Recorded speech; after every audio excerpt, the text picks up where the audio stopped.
Hoje a gente vai mergulhar numa verdadeira história de detetive eletrônico. O caso, um laptop da Samsung que já tinha sido declarado como morto. Mas, será que um diagnóstico desses, tão definitivo, é sempre o fim da linha?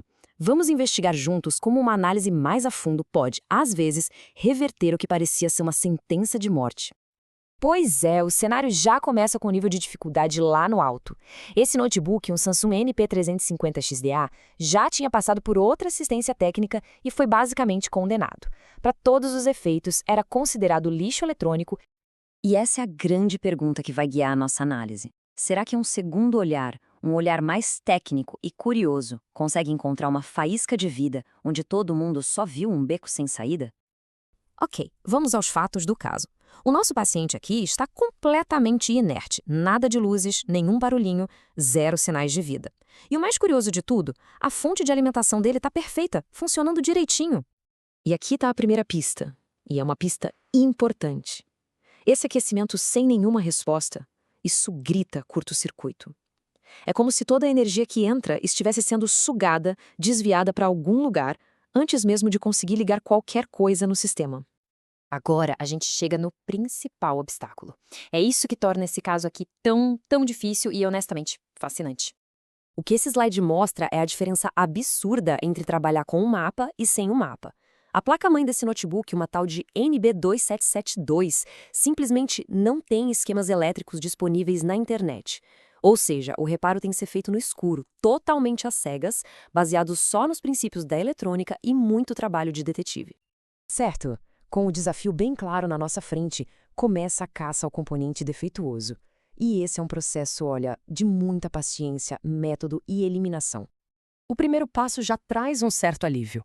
As linhas de energia principais, as avenidas de energia da placa parecem estar funcionando bem, sem curto. Isso é um ótimo sinal. Sugere que o problema talvez não seja tão catastrófico assim. Só que aí vem a reviravolta. Uma outra linha de energia, uma linha de 3,3 volts, que é secundária, mas é vital, essa sim está em curto-circuito total. Pronto, o problema foi localizado. E ele é bem sério.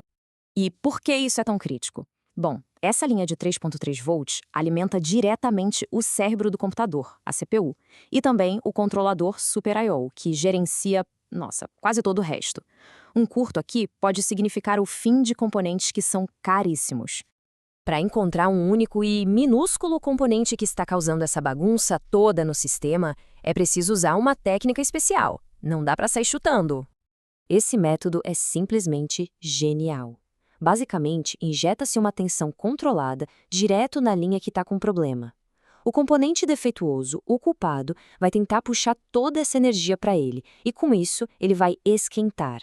É como forçar o problema a levantar a mão e se entregar. E durante esse teste vem um momento de alívio gigantesco. O processador, que é a peça mais cara e complexa de todas, continua frio. Ufa! Isso quer dizer que a falha está em outro lugar, provavelmente num componente bem mais simples e barato. A pista do calor funcionou. A busca, que começou na placa-mãe inteira, agora se concentra numa areazinha minúscula, ali perto do conector do SSD NVMe. O cerco está se fechando. E aqui está a grande revelação. A falha toda do sistema, o diagnóstico de condenado, o laptop morto, tudo se resumia a um único e minúsculo componente. Uma pecinha que custa centavos. E para adicionar um detalhe a mais nessa história, uma olhada de perto mostrou que o capacitor defeituoso não estava só em curto. Ele estava fisicamente danificado, meio solto, até rachado.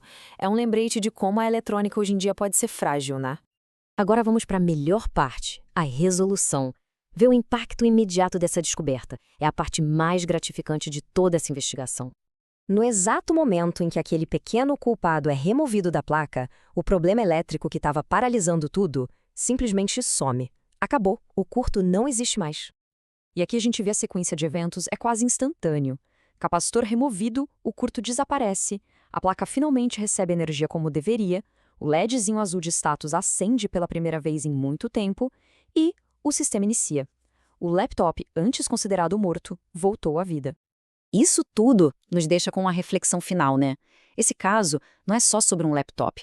Ele nos faz questionar o que é de verdade o lixo eletrônico e mostra o valor imenso que tem um diagnóstico profundo, bem feito, Fica a pergunta no ar. Quantos equipamentos por aí, taxados de irreparáveis, estão na verdade a um componentezinho minúsculo de distância de ganhar uma segunda vida?